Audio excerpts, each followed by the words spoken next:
Hello, hello, hello. Hello, who's the bandit? No cordian chakati. Ene tit. No cordian chakati. We chakamu, we chakalor, we chakamu, nerin kawun, wa kujong village. Yan koi dona yak, yang ajang red. Anche ben, the Bible, the share can wait. We chaka lor, nyaling the panyal, aya dua leg. Na cái trên với là mũ quỳ về coi đái cái của giờ lá lên area đến cả thâu trên này cứ liền nhá lên chi ai chơi area đi cái chơi area đi ai yên nhá lên mà nó coi bay từng nằm trên này quên cái coi phun quên cái coi yên nhiệt rồi nhiệt để phi được gấu cũng nhiệt để phi được quê yên cái yên walk yên nhá lên chi na che yen ke kiran wog le betoten you know I know that wara kul ku win nyaling de pan nyal ta den to woten yen ke cho wa che tin kul a kiran wog nong rier adol le be jam ko le mi ko le bati so na ki wa che tin kul ko wa che mi da ret wa wu te bandit ayoko dua leg nyaleng kir acha pa nya dur kayen yen kon dua leg ku jalo wena ka kun kor bakala loy ku dia ka tikia yen nyaleng kir gel delie ki e kole ku ngore ne e kole ka bakaloy ben baba biya ka bi mi tio ku che ya ka ba mi tio wan men ran ba nyaleng du bati e ping atok ne yin yen nyaling the pan nyale Bible really omnipresent ato everywhere so anytime for bin jam kan nyale yin jam wani yen e ko tin yen ke chakin ani tin ku kanyi rin ku kanyi ku to yin tin so wa wu te bandit ke ka kan aka piath ban nyaling the pan nyal badua leg so we ko ci benefit ci man tan wel ko bien e were nyale ken ka ba bi share ken we ai ko dia ka ya ka tin na non ko dia ka ga tin ci man nyen ko ci wan tin en ke ki kan gol so using da about tapping ku wabla twin kene wedden nyale hallelujah hallelujah or maybe about how to ping mat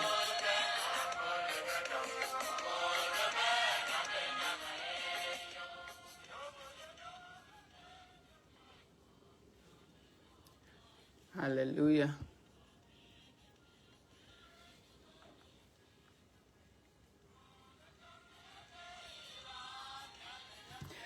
okay so bung den ben warat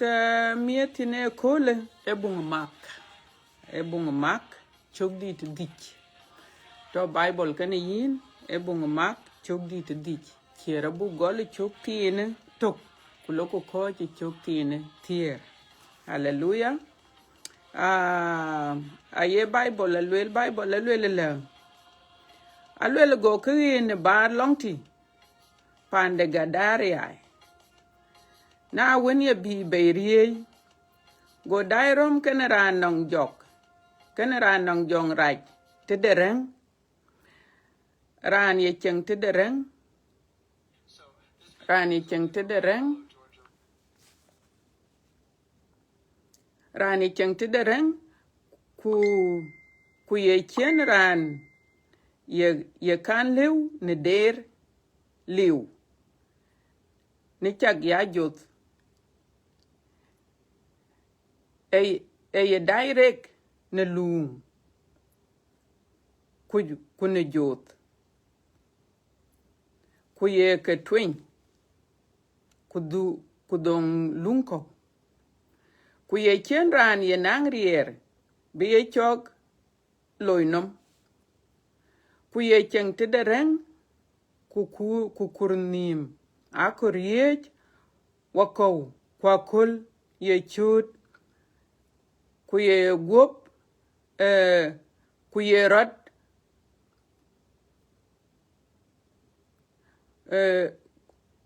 kuyerat guop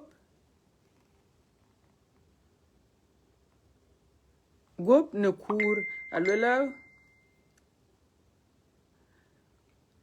go rok ne kur go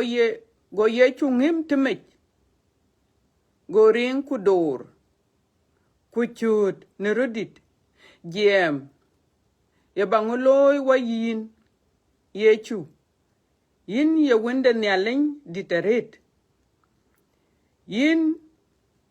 ya yok nerin kan nyalek dona aluch ne ke chene yok ye barbay yin jong raj ne ran guop kuthi ye chol rin kude go yok ye rin cha a chol dut ne ke gi wok go ye chulong aret go ye chulong aret doke be ye kiej way by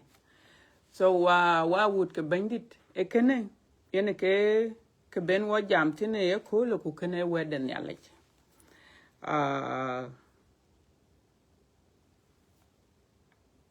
ene ke bible ben wa jam tine ye ko lo ka wo ken wala twing wa bonim gorben ko ben yalenda abu long kwa butich na lepeng long da ko ne choda et nangin baba ya ko ban ya len pir in cha dua le baba ne ka dundi pio chin wala mu wara kol aba wala be kol chir kol baba chere da ko che jal baba chere den kwa che pia den ne kol den ne ke ben chin ke jori ni ko ba cha wa cha ting kol chir kol baba ke yin tiku in ya ko ban ya len pir ba wa ngor ku ba wa gel ku ba wa nyu dal du baba kiran wo be ye ro baba wa ke bote ne bu wel ku be ping yin ya ko ba ko kiran le wel ku ne ping tikinin baba yenin chol ku ye gathering ko kiran le wel ku ne wel tikinin yin ya ko ban ya len pir yenin chol ku baba ba wa gel ne karai kai beter kan wok ku bato kan wok baba chane ni ku yin yirir ku yin akin ke yin wan baba in chol ku ye gathering baba te ke koi che bentene le yit kwa wadia ku le piot kwa wadia yin ya ko ba bandit bu ke wel kun ka bu ke ping ku bula bi ku che tiang ne kek ne ren ka un ku wa ku jong di le jek amen hallelujah okay praise the lord ke an ken gola twing emat anong ka tin kar ba share kwa yo cha kon lwel before kwa ka facebook our videos I ki ka ya delete video nang ka chirpe ka chot ka we a chi yin ti a ye ka chot we ko kai kwa chi gol already a chi gola yo do nang ka chirpe ka dia ka man ka chot videos so na yera nang video piath kun ye kor bito I encourage you baka videos kun ka baka save ale baka save a flash drive or kalin le baro leo YouTube ku baka taw YouTube page ku baka ku bito because ku jela videos ter kun ke chaka ngai loy last year ay lela baka chodway e pen beben ayo to ko pen the tem videos ter baka chod ka dia so it is important that ba videos ku baka doiting to bin ka tautin I think YouTube I can thread ki yen ko so yin le ba videos ku ale baka taw YouTube page ku barat kor te de bin ka tautin yada yen videos ku no muhima rete nongin especially ke ko wait yada ko wait ke videos ku kor bito achana nong ran kor be ping weren yale che kulda maybe 5 years from now kalubid ya ka ping so I encourage you ba videos kun ba ka save anong ko bi nong videos so we ke tin in ke kar ba share ken week wa bi jala twing bible da na era ne yin bo ne kin te ga ka yin ka bung mak yin ka chu queen bung mak chu di te dich chere gol ko chuk tin tok aguti chuk tin tier anong te cha do nwane ne ba te cha jal yotene alwela ku yerad gop no kur yerad gop no kur te tin ne cha do nwane ya tem ke ke cha du la lew so pa would ka bandit wit na ran ben akoy ba te che ene tok a koran be ben be wit e ka ye jong raj ka loy ku be jong raj be expose ke ngadi e ka dira e ka loy anong ran to ran we tare te mon kawaja ko mon juice e we tare batalwe le e kanong kitam de no kor be gor kitam kor ben jog be expose alwele kay biya e bi tarit ken jok lo ke runa che ka bi jor so we ke ben wa jame kolek e jok a jarach jong rach ku jarach ke ka kor ku bu ke expose ye kola wa would ke bandit tong lengelit anong kaye ke chole demons e tong lengelit we ko jam tong lengelit ku kanong kaya ka chol fallen angels ku jela yen jok himself yen man yen ye jong rach yen to ko yen ye banye ke kaka so ku tong den jing ayu ku ke chol ja rach ben so yen ke te ban ke dil chalti ye ke chol ja rach ben anong ti yen ko ke be dola wake talk koi kok che bible ngai kwena red ay ka lwele demons aloy ku jela jarach jawon lun kene jong rach malaika won lun kene jong rach ke ay ka chol jarach ya so ke ka betoya but anyway ke korben wo jamtin aka ye jarach ye ka loy kaya ke luoy koch ke ka korku ben wo ke jam ke ka korku bu ke expose so bible a chuping ku ka ba summarize e ye chukrito yen ka lele ke ben we long ti a che ben we long ti ka lele ka nong ran to ten ran ching ran a lele ke ching rengich e ching rengich ku ka lele ke ku ya kol ku wako ku ka ching kurnim ku ka lwela ke rot gop erotem ajera ye lum ku teme rot tem be kwer ku ka lwela na choka dut be dut jenzir e ka yen ke ko dut ka lwela ke rare ta ye ke twin so wa ye ke twin we ku lwela ke chirane le wen ran be lew chan be ke to yen no be nyai a chirane le wen so urane e chingya ku chingya ye tok na bo ye chu krto ka ker no ye chu krto a chi jalo no ye chu krto ka bu jal pingten alwela e jok ka jam alwela yin ye chu krto alwela yin ye chu alwela yin wen de nyalendit alwela ke joka jam ya yin wen nyalendit yongu baloy kan yin ating so yen e ye chu krto a chinyi en ke chene lwe ku le yin ye chu krto ku yin wen nyalendit je lwe dunaga luch e were luch yen ke jal bi yo ye kol luch aya yo tong lengeli te suffering alwele dunen luch meaning don't let me suffer e joka ke jame ya kwa lwele yong yene lwele ya achane chiye chukerto chi lwele barbe iran go chiye chukerto chi lwele barbe iran go lwele duna luch so why would ka bandit ye chukerto achibeti kulwele ye ichonga e joka ke ti chiran go lwele woy ka chole dut ne ke jiwo so urane enango jaju charet che jong tok a jaju ke ka ke chlo ye go a chie chu kerto e ja che ka bi chow e rane go rane go nam la okay we koi dai an che ben ang issue ngade dia wifi dia aberot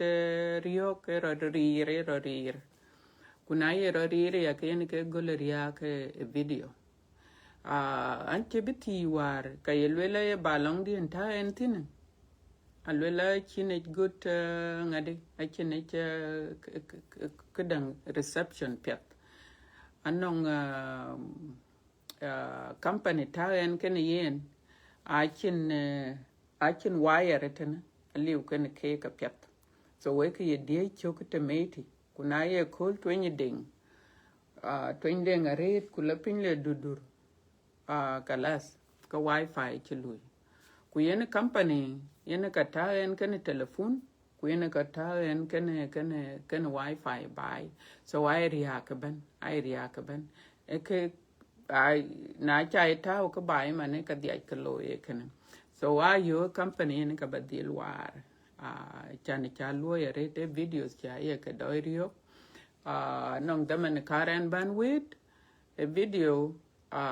gwala lo badu penya dia ku dia karach so na be ro loy kenen bukoj chani kene ku chirogol ke ka che koj ku edi chala wit jebel no me kola chan jebel no anong reception pet anong daman chan la wit jebel no gwon yara ret an ken benang issue kulu chen issue chibeto kanen and so an be dia kan la twing a wait kuna bero loy ke where would ka bandit kan bukoj ku wecha ka le malech ahead of time kan bukoj non koi lo ke UN ya so I shooting ran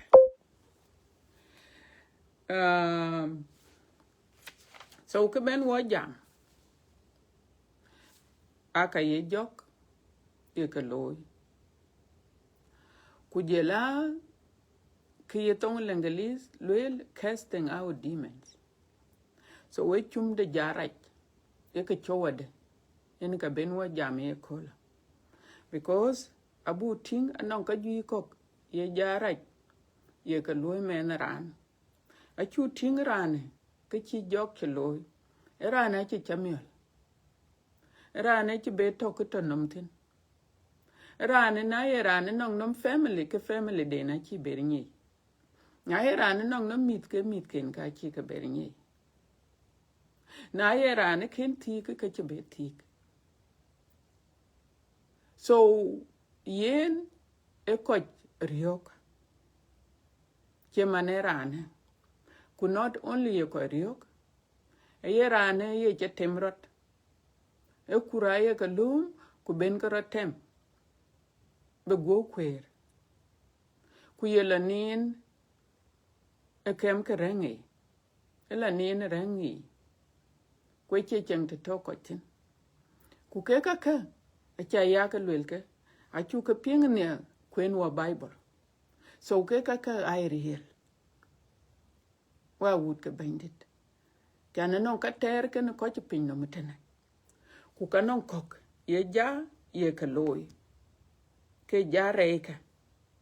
ye ka chole demons ka anon ko ge ka loy ku ka ba ka lwel a ba ka kwen tene chok bible a chan bu ka ni ka ye ka loy tung da ye ka loy ka ja ai jam tingu tene masaya chok dite ber chok tine te dia kutok alwela go jaraj go kolong jam ka yana chej wok ka yin tuo chwa ne byung de kulich so ja raj ai jam yen ke chu ping tene e bible ku chok acha yen wek e masai chok dite ber chok tine te diak kutok jara cheda ai chen ko gu ai kur bi chen ko gu ai kur bi chen ko gu tinku masaya chok dite tier kro chok tine terwan kudich alwela golo kulum jara kok ke doro waren rej kuleketin kuchinka chilono alwel ka loranek kuchinka ranek kujong achi ye chukerto wache lwel e parable ku parable akar bala queen alwel ke jong rache na che ben beiran go ke la chat bel pin la kor bela chat na chin te piet che la yo ben la tatin alwela kala du ran go ran wen chen jale abi ku yo ka wut chi wi ra ka chin ke betatin ke la jara ko le ka bay ku bika ku chinka eten so ke anyar bi chang ran go ku ka cha ping ne yeran ne wen kor ben ye chukerto wen koren ben jag wen chow yeran wen chimiel go kulwele aduna waluch meaning don't let us suffer why because na chop ke rangu ekal kulek bi ekal ya suffer kan ketin so cake I alwel ke bi ya to rangu bi ran yong bi ran loy karai ku bi ke karai ke bi ke loy ran but na bi be rangu the cake they will go and suffer so do ke chatur welwet that they don't suffer they do suffer ke jarai te chene ke be rangu so cake and I chang e ko gu a chinte de ye ke kor ben ke changtin eran in ka ye ke kor ben ke changtin ke yada ay ko ngadi ay ko chor ku kai ko chaming yene ke e bible ka lwelen mataya chuk dite tier kro chuk tine tero kro alwela goran chi jogdom alwela goran chi jogdom bay enongin abi enong ye chukerto ran chi jogdom go bay enong ye chukerto chi chor kuchintok enting alwela go chodem bran chintok jam kuyin so ran chi bay enong ye chukerto alwela ke ran to jok ye go ku jong eran achi chaming ku kachi chachor so ja atoke ran go ayin chaming kwa yin chachor achu pink na pet da yek loy ke ja ay ngadi ay ko kedang they blind people chating bung korontoi daro chuk di tungwan chuk ti nungwan alwela they blind people so kenya I yin chachor in this physical world yani chimane we yani man ku nan dai non ka woike but non ko chi chor a chi lubi dai ku ka chi lu ko chi lubi ka da ting oran chi ming a chi lubi ka luel ha chi lubi ping so kene a physical well a ye joka ye loy ko ku ka bu ting ye de in spirit well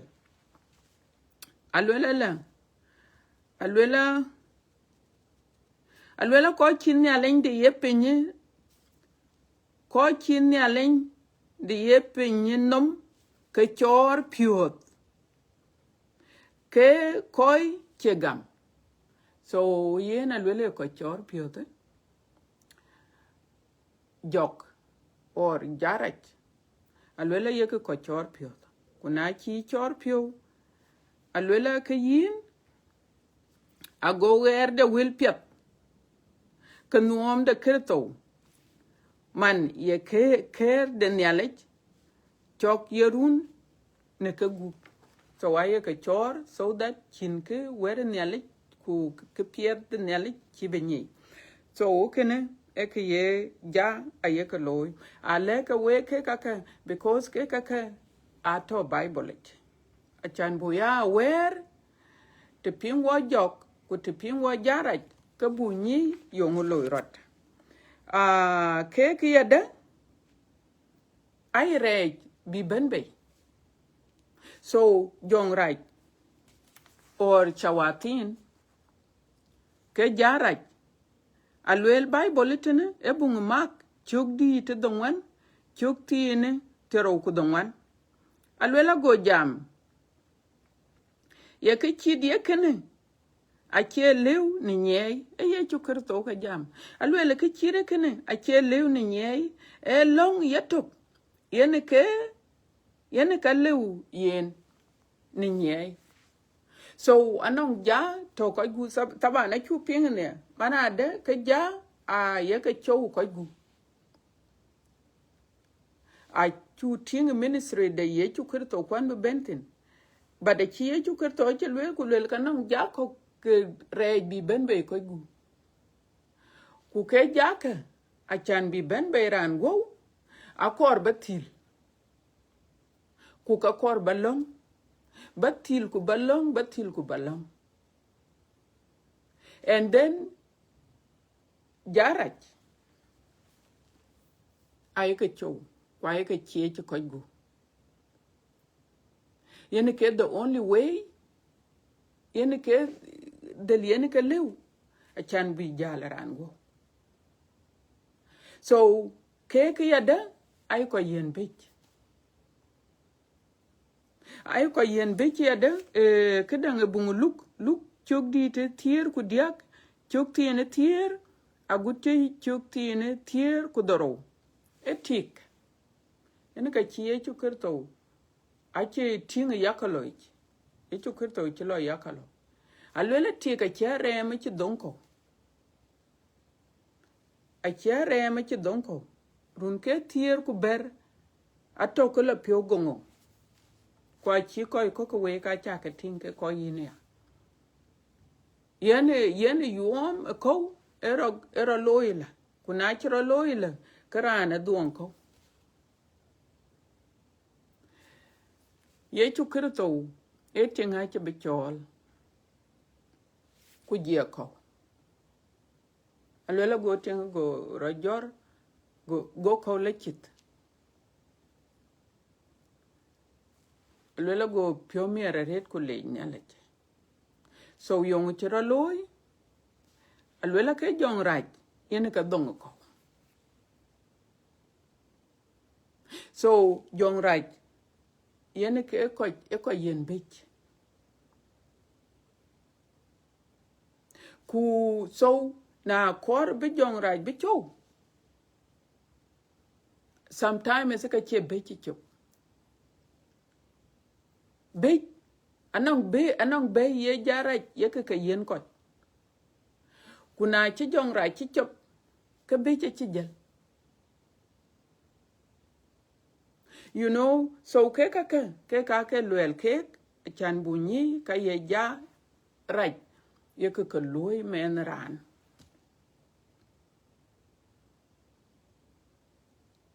a che met kwa kwa chuko korwogu ku kalwele ben yen ke ben ko gu a chi bible chi lwele a lwel bible a lwele kai ben ko gu te chatin chan rach te chatin ku chi wel ke nele chi kai kwanchok ku chate e chan rach di ye pinyinom ka jong rach abo a chu ting nong Judas Iscariot Judas won eto kani Yesu Kristo but yen alwela niar we waret go we ya kwal kasinaj ku yen eche ping wer ni alaj because na ye ping e de chinyi mana de kal chi bible wele duniya kwal but ke ku yenen or tek de chi korbe wer ni alaj ping kwa chi bible chi wele duniya kwal go ya kwal so we yen chungu bi yende en niar we go del go lieu chaten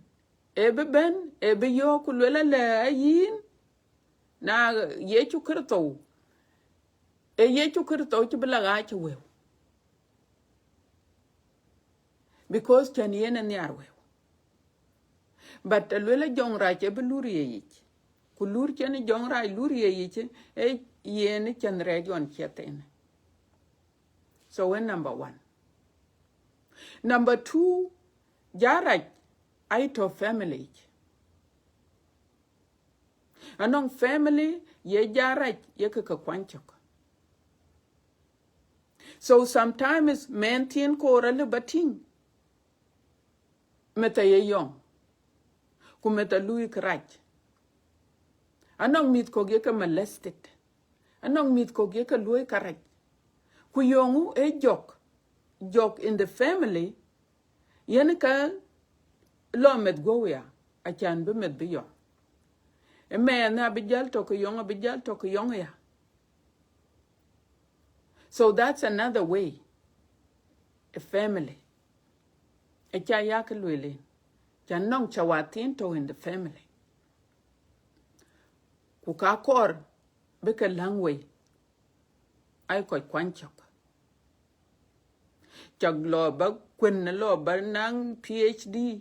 ka dia ka kwanchok unless be ka case out so why would ka bandit yene ke chok a chu tingi ada chimane ne chane lwele ber ka bungu kain kana bel la ka kwen e bungu goch nyala inda panyal yene ke kain achi yok yung in pioria ka rete la chan nyala inda panyal akin mi kain akin gam go pioria ka rete Gonya le golwel yung yin pioria ka rete la lo beti yin gelwel dune ngade dune cha e kangwan ba pol you know achan if you continue kin right piola alwel ka ngade kare cha titin ku ka cha thonkor alwel kor atit akoran be destroy Kain a ken were ni ale ken be ping. Ebe tok right pio. Go lo abe man la dielpen. Kain go lo abe man abe la dielpen. Kuna che were ni ale pingwen ku le paria ka pio. Ku pelekene. E de ken man e de ken dielpen. So ke ka wug dite ku ke ka yene war chole le ke bible adune ekene dune ria ka pio cha chol anong men chile ke ne kul war bai le che pio ria ka chane chi men da chi yunum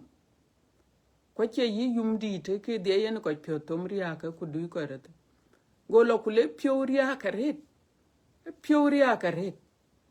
la nina ke chinin kede ayo ken bela nina pet alwele ben bi ku kor men aku yumet alwele gomet gola beto ka ngam yum chene yu chane yum raj yum kor beneno so ke ka ye ka lwel ana chate ni yedele ke joka bo so walk or bu jok bu mo way wogu because jong right a chupi kaye ke loy men ran kuna jel kula ben de ye ke loy enong men ran aye bible aye lwele ku ka cha kurba ke liap wa wut ke bendit demons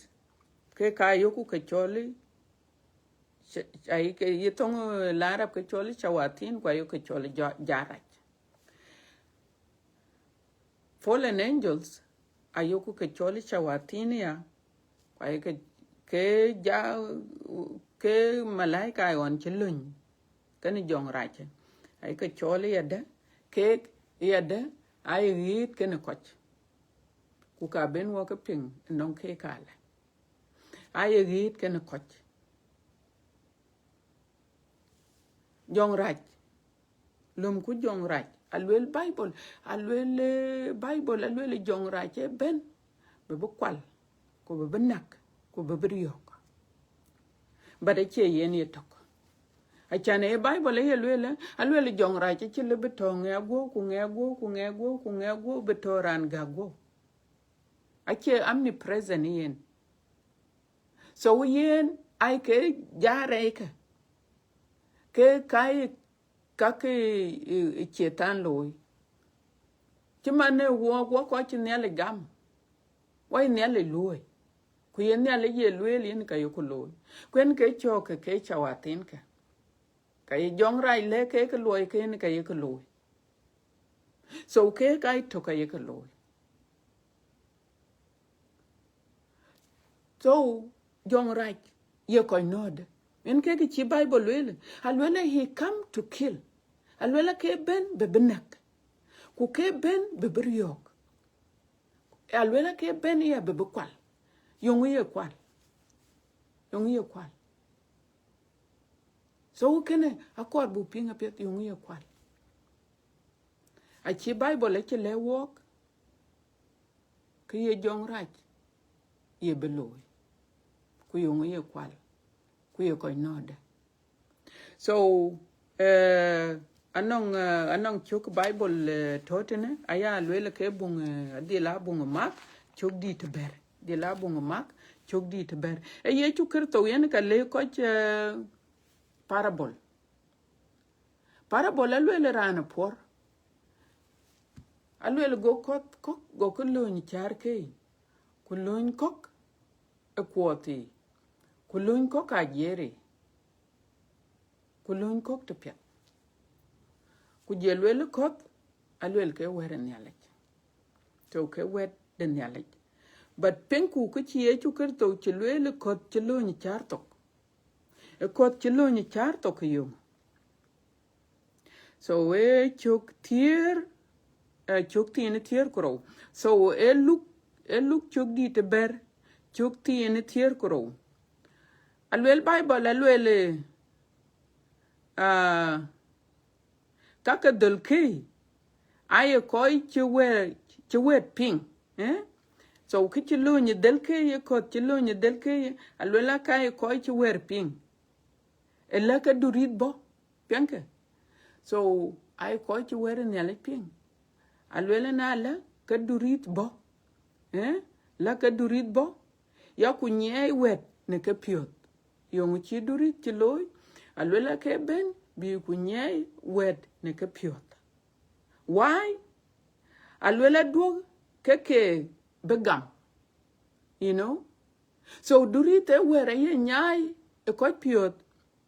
do ke ko begam chating ku beke luok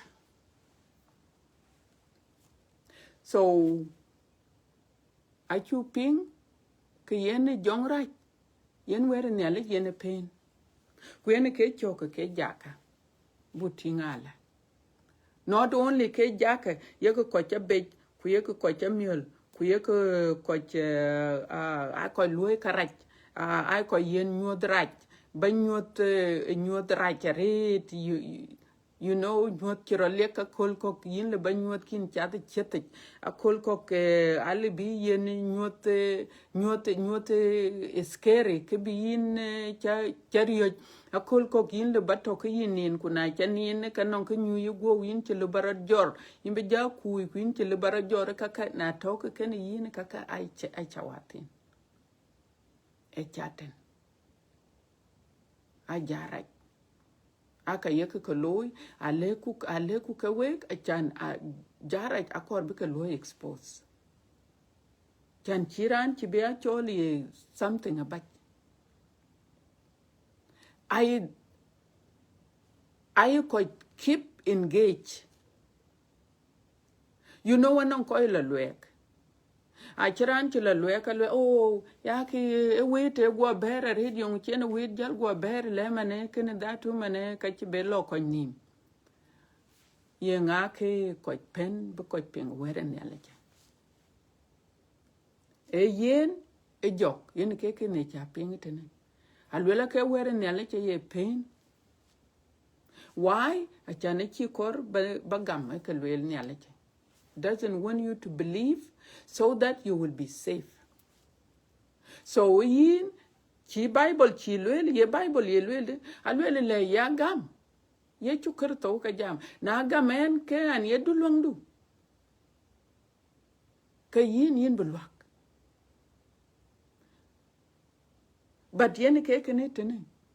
e wer ne ale ke ben bi ko go rano no ran de le lwek run ke tier run ke tero run ke te diak run ke terman ko la ben be la ben bi ki chin ki chiping yen ken ayen ke yen lwela ake ko ka la lwek ku kai ku you know ku kai blu ko ku kai blu ka ra chai la lwek but this is it yen ken e jok yen ka chila ping ba wer ne ale ba ping kuna chai cha ping ka bi ku go be e yipyo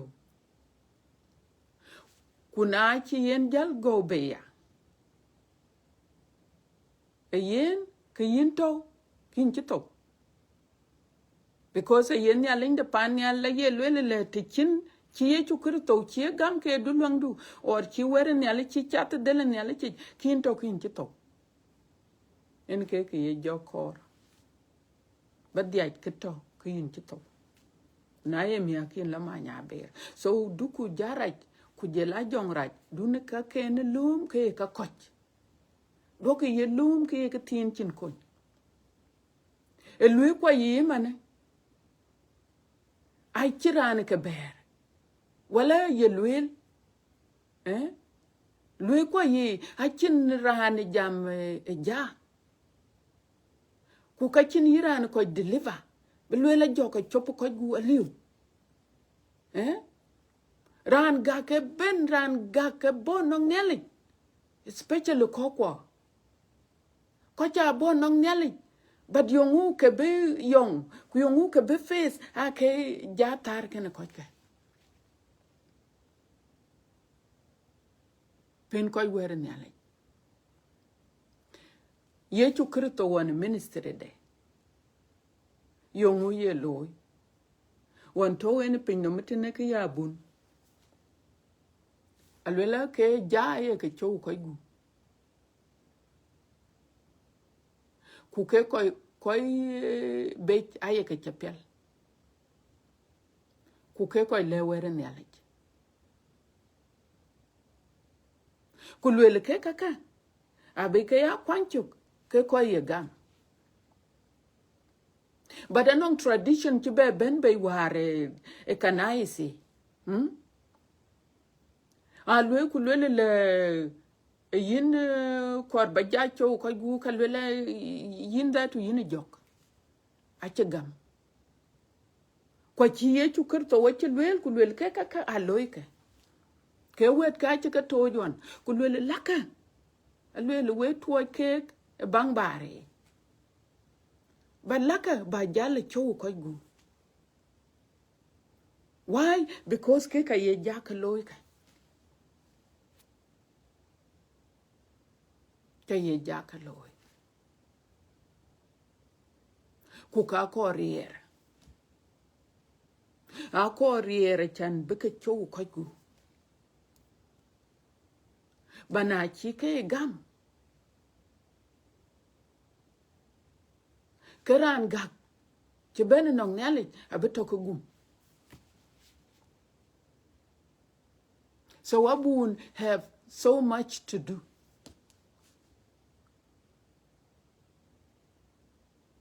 Kuyong de ye kedang ye jok ye loy.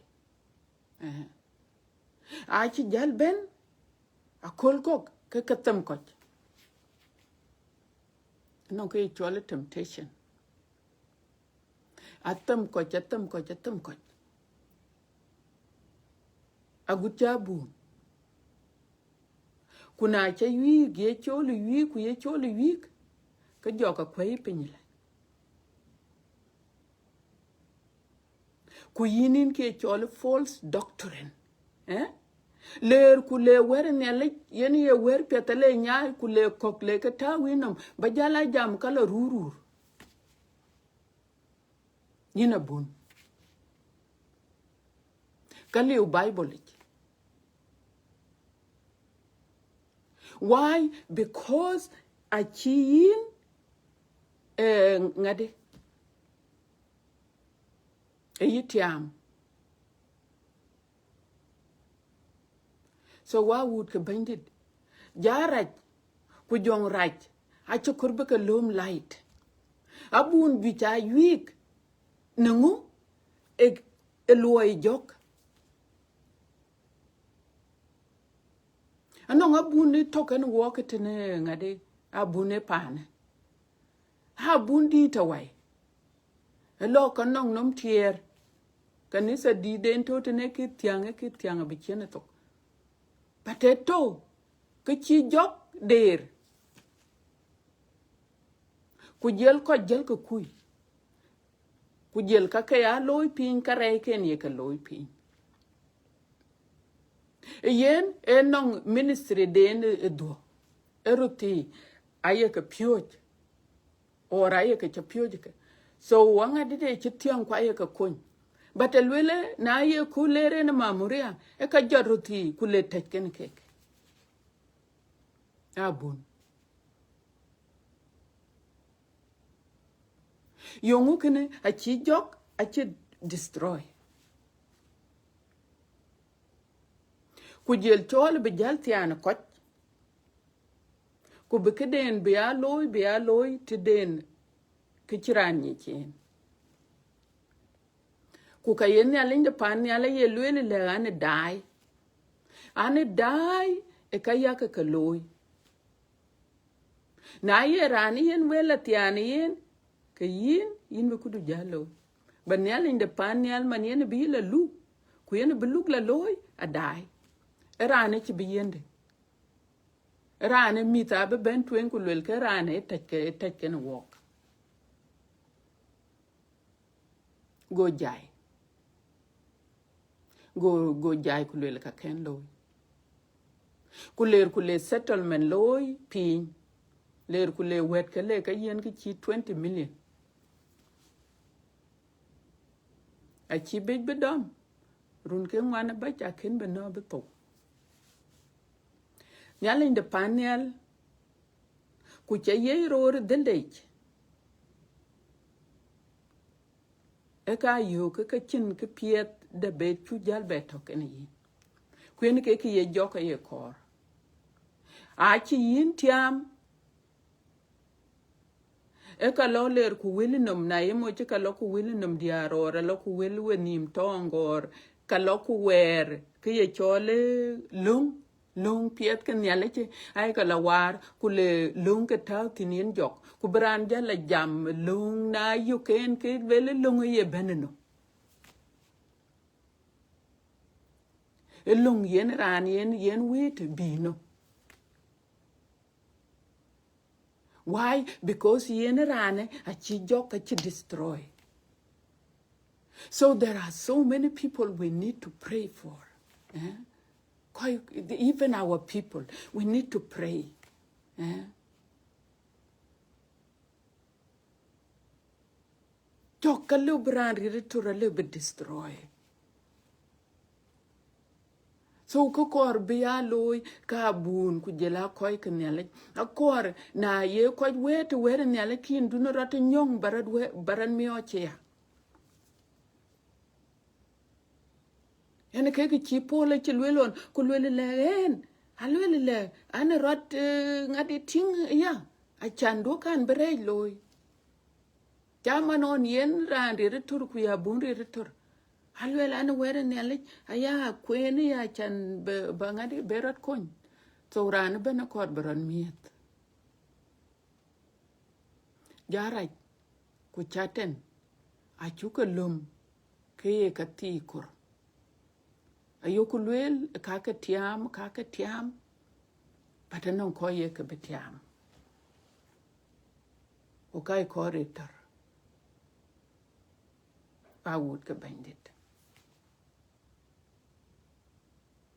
So koi ko a ben nong nyale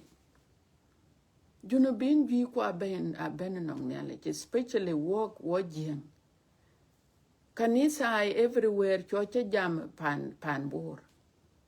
kanisa ai everywhere aguchi Kenya kanisa ai akalo aguchi Uganda ko cha bon nong nyale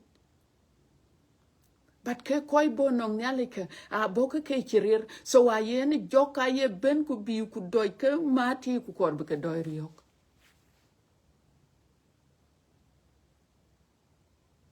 I call it spiritual warfare tong de tip. Why? Because a chu ping ne a chi kor be nele bagam kor be destroy.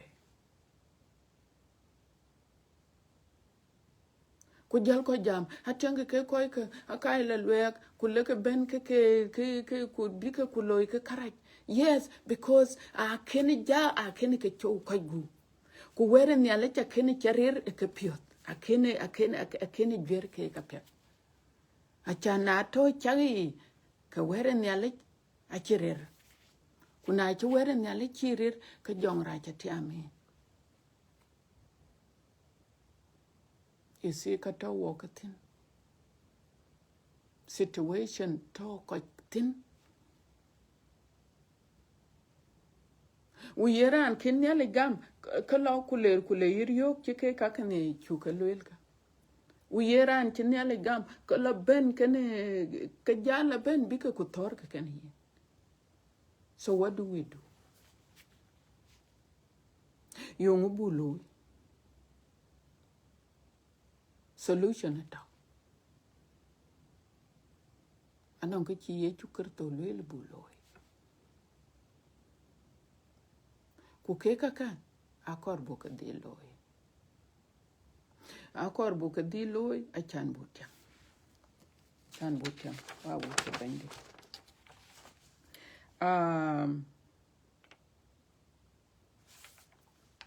Anong ka chole deliverance.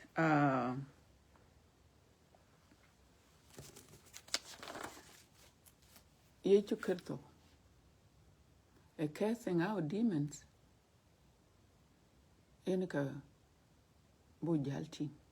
Ye loyed. Kuye ko chamade. Kuye jok chu jalaran gode.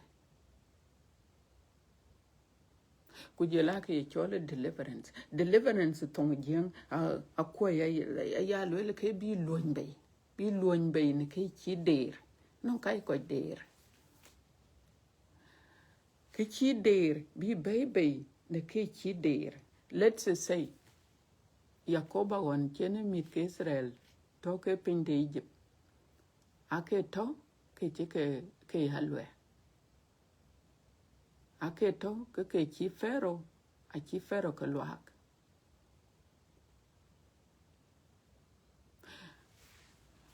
So chi nyaling de panyal ebe ben.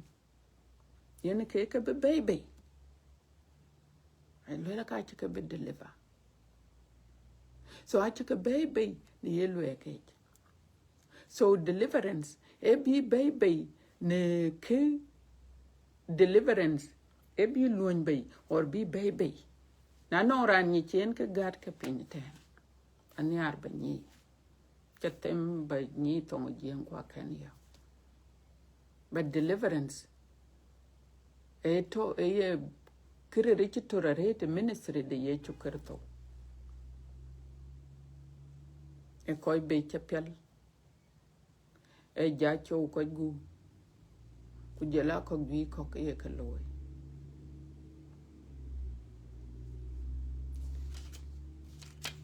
yalin de panel e wayok alwel ke ka chaka loy ke ye chukerto alwel ke ka chaka loy ke alew ka ba ka loy even ka wer ke ka but kanisa da e below kene ngadi kene kanisa Catholic long tong yene ka ye chole lwel long yene ko long awade antonial e kaka ke lunka ke kai ke chole lwel ka lo kana ke chir 500-600 years man or maybe even 1000 years ka ye ke chole lwel ka ache ye reika but there is war tongato kutonga korier ye chukerto alwele anchi yer panyal anchi yer achi wuna chi yer ben kriye ben nyola tu yeno ku tokben bi alwele ye chukerto e ben erier yin ku yin e yin nyale chen a chanelon pet achi loye tene pinno ku bi ku lwele yada eriere a yenwe benwe ke kakaloy tong wa wut ke bandit tong kam nyalek kene jok atowotin ku kai wok a kor nyalin de panyal bo baby bo kun a che ja ai wok a kor bo baby bo kun ku yongu chen wo bonang nyalek ku yongu chen wo gem ka ye nyalin de panyal ye lwele bu ko loy yongu chen wo ka loy yongu chen wo ka loy a chana chi ye chukerto a chi lwel ku lwel la e be ja cho ko gu because jok ku chi chop ko gu or ja chi ke chop ko gu ke men ran to ke ka ke ye gu a chin ke piet kon ro loy no nge ko ja bech ran ge di chi ben nong nyale chi mane kanisa chi ka thiong ran ben gum ko ju ja gum go ko bech ago mit bech ago mit chi yenele mit chi jal ko chen ago e jok ka ko tiam because a chin ko rir chi mane yi ye chu kerto chi mane yi Peter a ja cho ko gu ye Paulo a ja cho ko gu so walk abun ke jeng there is so much to be done ya were nyale che ye lwel bi ye pet ku koy to ya da ke non ka gum ke ale biru deliver ke pai ale biru luon be ke pai ba chat long nyale che ku ba ke ka ke ja ra che ke taw ko nim ka chu ping ne ran ne che mi la chatin e yen jok yen ke che loy ke ka so we jam ko ni be ke ka be ka ke ja ra be ke pol ku be ke re ku be ko lo e long ke nyale che so yina buna chan beran berier ku be ja be ke cho ko gu alwel ni alinde panel nele akor be konto nele ladem betokane yin ladem be nele betokane yin bato ye ku yin ene ka binang rier achana lwela jara ye chu krito ene ka yin ke riyo kuen ka yin ke ben be yin ke so na liu ye chu kan yin e ka cheriyo ka yin la cher wedon ye lwela ke la lwel ke bi jala cho ko gu ku ke da to a chin ye chu krito ne le chaliu kan ke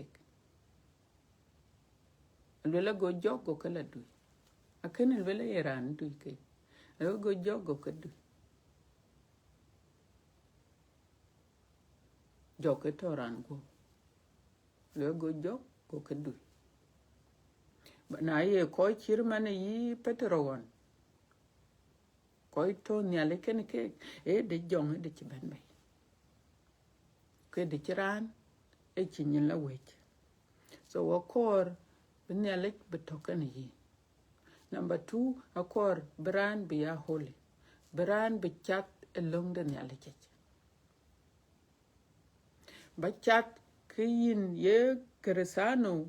bato ne long de nyale chech ku ka chabun ka pay ke lele binang riere even disciples ko iran ben chinyale gam le binang riere to nyale kan yin ka le betokan yi number 2 kana number 3 akor to believe barbe yin jong ne rin ke chukerto jong to barbe yin ne rin ke chukerto chati jong be barbe yin ne rin ke chukerto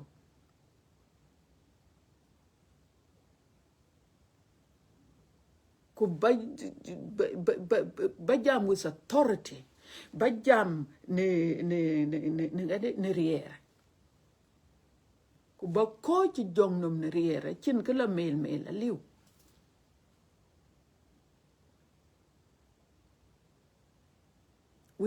people need to do this. Christians need to do this to deliver people.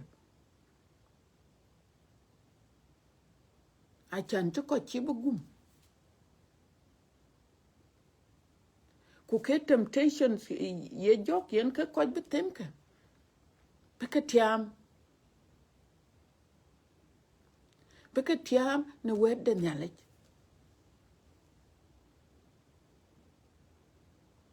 So what can is possible? If possible, be bajog bachow rango.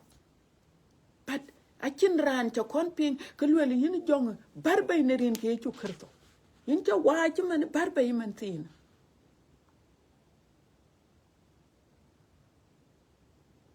Jong the two barba imantin. Wherein ke chukerto. A chirin cock. Ye chukerto one touch and the two. I chill really laka, like chop ke ja ko gu quanto can awake. You see? Because na liu ka chilo.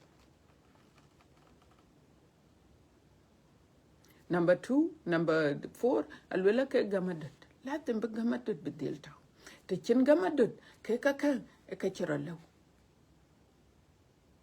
So kor budu nang nyalej. Koi nang luik. Ino koi ke ben. Nang cake. They need to do more. Because money one ter ye chukerto ye e ko tuoj ter bangbar but man jam watene e jong ra ke yin be attack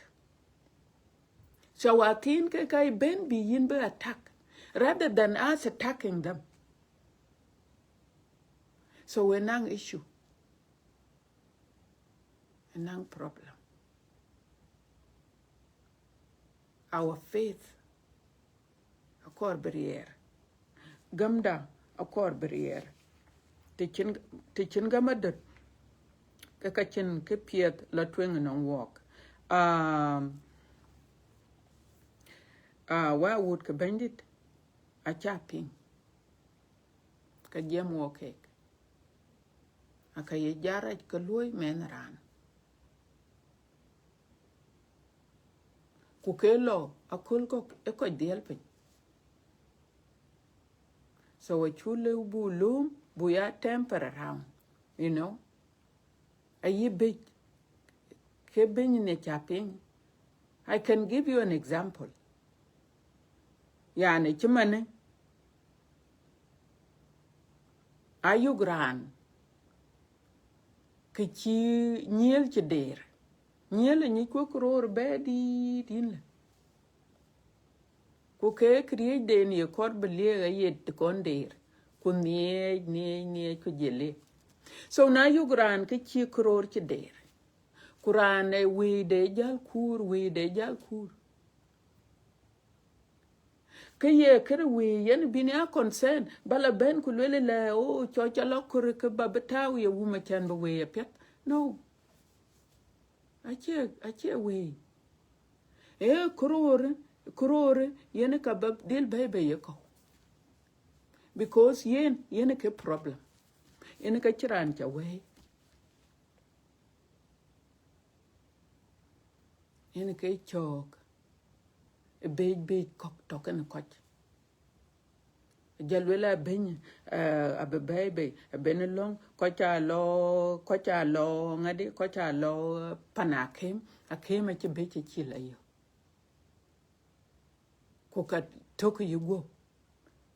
wa kema che beche chila yo so kana ko deliverance akor ngadi akor jog be cast out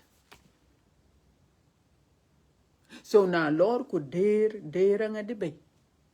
ekrore lakin lo bad deri to ka chila balle wito nyaldi ta chila balle wito so wala banang tong be tem ko or bala domnum ku temnum let them be deal nang something very powerful been destroy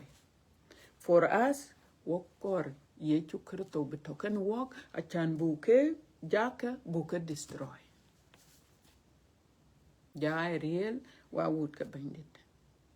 ke kaka ake chuke nyi on ter ai jam ko nim jemane ran ne chati achi control achi ke ye ke loyal yen ka yera na lo chi control ku ja ko ya aya is smart achi ke di ta chi belo e ke ja lo ma bi wer to mi yinom ke intengro nyal ku le ye yin che ta ku jo ke ta ken ku lor lo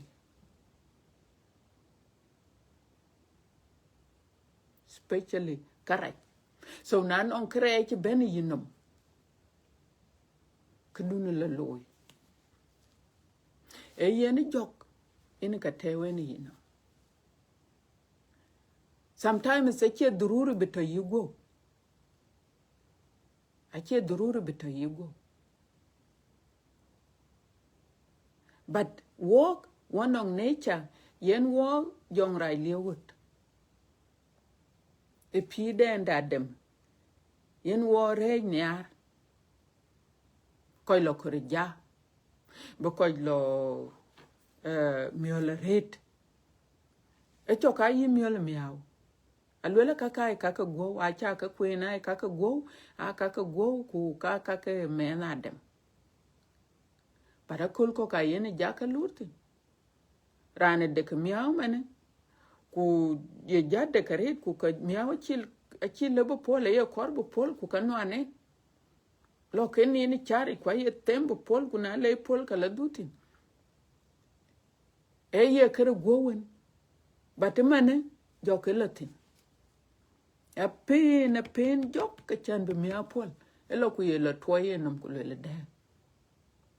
a chi choglele de e ka yin desire a chan bedek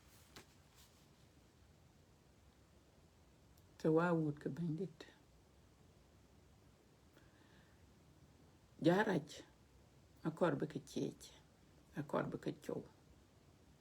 kwa chan bu rier akor bu ben nong nyale akor bu ben nong nyale ku nyale che koch kun cha ga chale we ke koch kun ena na yak te de ta entene de chanyich nyale de pan nyale koch kun akor ba yeror aka konyin te pingin ka konyi bana chiping kene ka yene kan jalo ke rach lo bajal chulo rup jokin banyale che kon ayin chagrod yu kunong ko go jong go because jokai le banyi e ke ka chu ka juire te ne ka le banyi e ke yinde jok ye ke yinde che jok te ka yen wo ke ka kalwel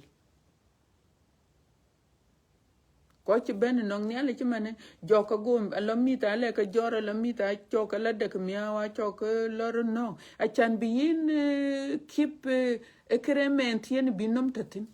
ku bakere nyale pol chan ci ben nong nyale no ka ci kor ken akor bi nyai num wer nyale ci ka lo ler ku gol ki tititi ku chomen ci yin la or chomo ci yin la or chotik ci yin la because rir be barir chan bi nyai num wer nyale ci ba do ka gam because nyale in the panel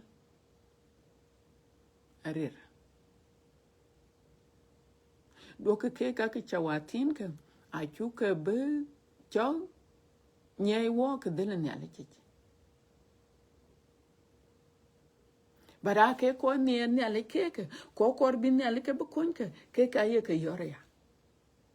jamane monni ne ci chamiol monni irane ne kwen ku bunga makete ken nyale ken be cha ngade a chen ja ci ka be chu yego ku yo ku le lor ba wer nyale le ko go and testify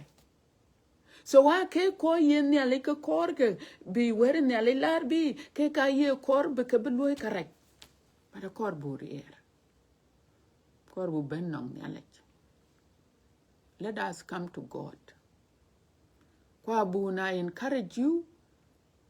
I encourage you ba ja be a chow ko gu ku do ke jama ke chin jok ka chin jok because na ye luelia kalas ke rier dun wona jal because now you don't believe in Christ to career target you don't believe ke tok to lueli ne ka chin jok to lueli ne jong ha cha le ba nyai ran go ke tok power dun wona jal kwen ka jokor but nyalin the panel e wayen power abun anong power so you need to exercise your power nang abun dia ngito ko kun para kor bi ko kun o keresano ci ben penka wer nyalek ko kaaka ne wer de nyalek ko nyalek himself abu kun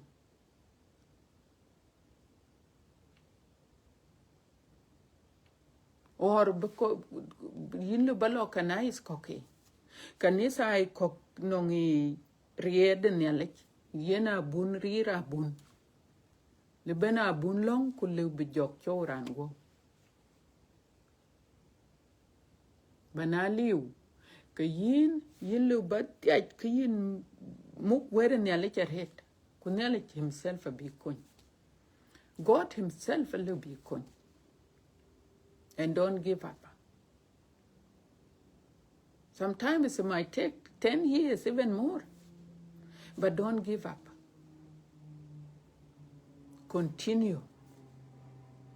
to trust in God. Dia kiyin ye nyalendu mukapyak. Ku ka chen long kan nyalendu. ku ye ti bi yi kun ku duniya gam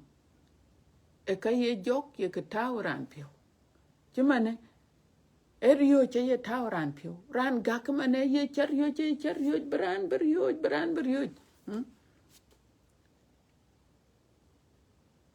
kache ka luyen especially na bar babi jam ne were ba jog ba expose e ka chugi yore chan chibelwele were ba de chui gam ana yake de chato te ne yakol were e de cha gire yakol ba de chan an chira chiriyo chan chin alin de panel a chilwele le dok yeri yo chan to kana wek kulwel Bible yada alwel greater is he that is in me than he who that is in the world. Yen manto ni pio or ni go yen career akawer ke topin no. Kuyenga ke topin no ai chawati na ija. Ala kor buya careful. I would ke bandit.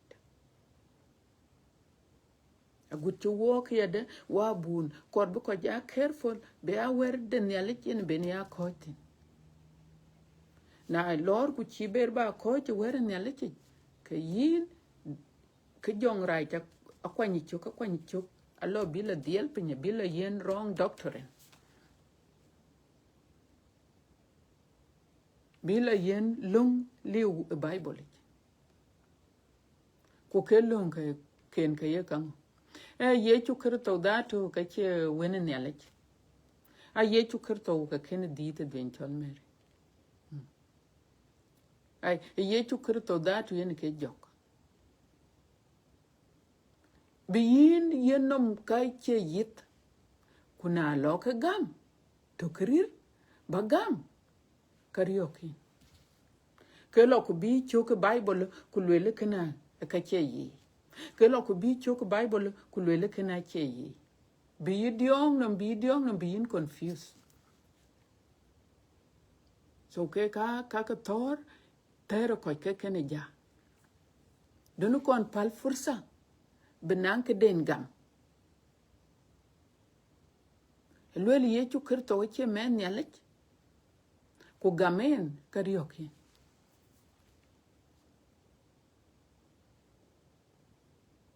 ku jela ko gwi kok allo Bible allo bla Bible tung allo ben ke de la yutin kule wel ko tan bi nyai belwela ka che yi so we doctrine dene yen ka le bay kule kren ya le wan ku barala ku je chol e ke chelwele e yi to ku yin Bible pet ku yin Bible pet ka lor ku lor wele ke dene yi ku lor tang nyal ku lor jam long liu Bible ku kaka alo joke ku chawatin alo ke man jem woka ko che gam a kor ke bi ke baby en yale chok ku koy bo a ye ke ka tak patman yen we ke ping wo che ke yer e ba chu dia kin kaj e chap en yale chich ke chin ke jak en mi ta kai ko e ka chi jak e jong ra ka loy ke ka ken ku ya loy ke titi ku ka chi lew akol ko ke lo you know yin lo ba ke de ting ke lo bin char yo a ke tong ke ne kaka ba tong da chin ya linde pan ya le chilwel alwel le bu ko taw kun de gel alwel bu taw kwen ke tien wo ke tiamtin whether ye ke demons whether jong rach himself yen be ben bi betem or ye ke chawatin ki ye ke chole jara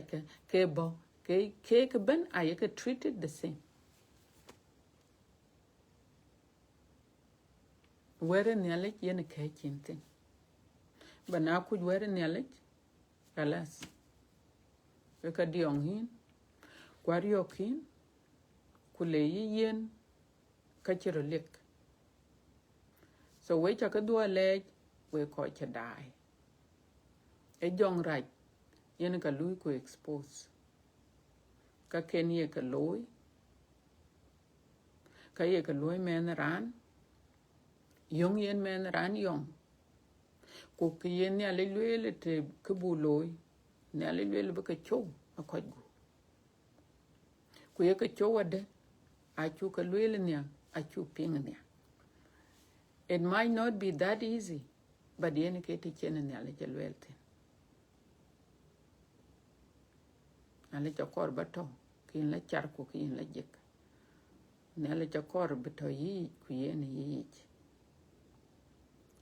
ku ba to ke yin ye nong authority kin ne ale chi yen ni bin ko te pa jara akiya cho ko gu ba ko chapel ko be bi pial ne rin ke chu kerto ke kaka lwen ya linda panyal anyone can do this ran nyali gam alu be ke kaka lowe so buku nong nyalej wadia buku nong nyalej ku nge anong gamde ku anong koy ko rire gamden ke ku tam ku are tam ba jaraj ba ke chow e koy gu ask God to help you tinyal in the panel be year wa would to bend it so why you en anche be tarit anche pio mier ngadi wifi e lui so we ke pio tarit wifi e lui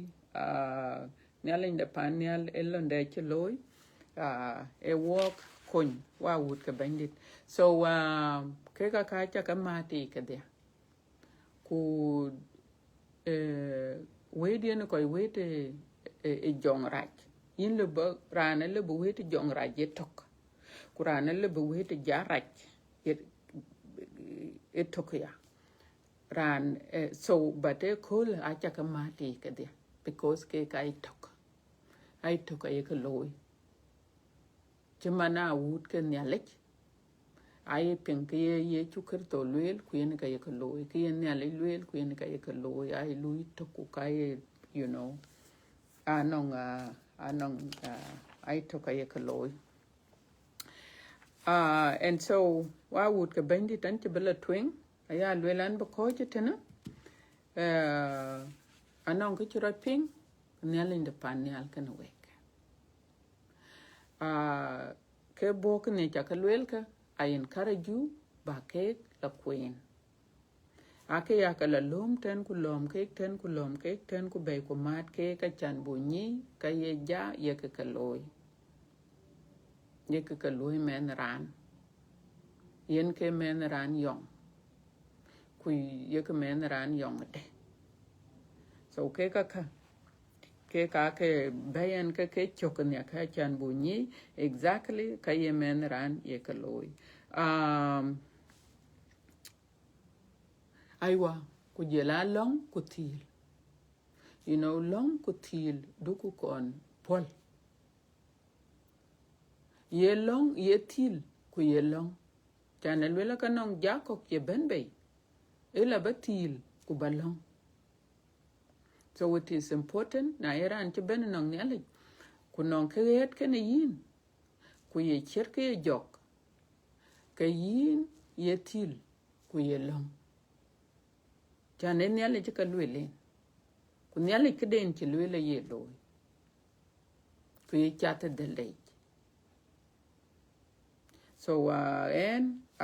anong ke chudung we ka ba jal ba betul kolda ka ba jal ngai ba be jwatin kolda wa wood ke bandit nyaling de panyal kan walk chan walk way kersanoi ku walk kersanoi anong ka ji hit kan walk ku ke ka hit kan walk ke ka ne chu ka lwel ka ke ka ne chu ka lwel panyaling de panyal rer abo wakony so walk wa bonin gorpin ku walk wa belong But I think this is number 4 ban with ja. Anche with ja the video number 4 kana. Wa would ka bandit. Chimane ne channel wele. Videos achi be a torret. Achi be a torret a Facebook nyin. A 1 month abaj utoka. So anche radio YouTube. Kuna bare my Facebook ka yin yok link na gute ji ka leri ni YouTube di ku YouTube di anong ke videos chaka loy ben a chaka tautin ko ka rutchot pat ga ka cha save na kor badai te korin ba ka ne badwo pe ni kulda ku kor ba wo kulda abala taw YouTube ku lor ku gute link ka bilar ku kabala yo video che ya da cha ka gonni tong lengelit kwa cha ka gonni tong jiang anong ko kor banyi ka le bajal go ting titi le bating chiman yongu cho ye chukar to cha bo pinom yongu mana deriam yongu kukeka keben ale bakala yo. So I encourage you and anchin viewers vito YouTube kachin ko gi chikating I ko dia but I encourage you we ko dai tenaka ku we ko be bela ping na ayake 40 50 60 kulaka ma YouTube ku dai ka then ngadi subscribe anong ke you subscribe so na nong ku chatao ka lo nong week Cuman. So walk wabuanim gwerpen ko wabelang ay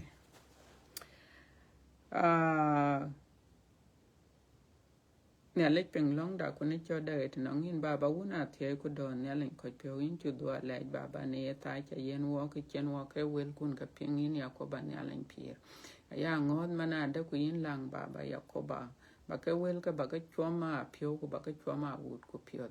baba bu jal ko bu anim la chiete ke ko dune ko konwo baba chi jongra chi ke be snatch out chi ko be nyai ne pio ko ye yin yakoba nyalen pio joke chom me chalwel ko e weden nyale ko weden nyale cha ay chom so yin yakoba nyalen pio chom ke wel ka baba chom ke na wut ko piot ko chom ke na pio baba bu ke wel kun ke bu ni me chiete ke ko ben wo ke rodia mi te chan wedu e miet de pi de we in yakoba nyalen pi kuin chu do ale ni miet de pi de we chen wat we wan tung de chu ker to man che beto nyen dai ku je la ka piet che ka loy wo in yakoba nyalen pi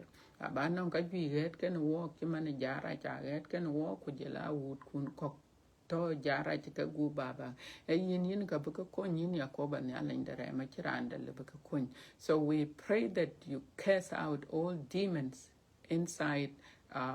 people yin yakoba nyalen di den ka ben ke wedu lew ni baba e yini to gin kanong rier baba we cast out demons of sickness we cast out demons of death we cast these demons out baba and there's so many demons ka ken yeka ka beloy wagu yin yakoba nyalen pir atij wa ka yin yakoba ne riedu ba ka cast out from these people baba demon of blood we cast you out in Jesus name baba yini to kin kanong rier yin ka ba wut ku kanwan ke bi ti na chi ti jakoba baba yini kanong kai da pyo yin ka ba ka del ko ni kirande wok le ba ko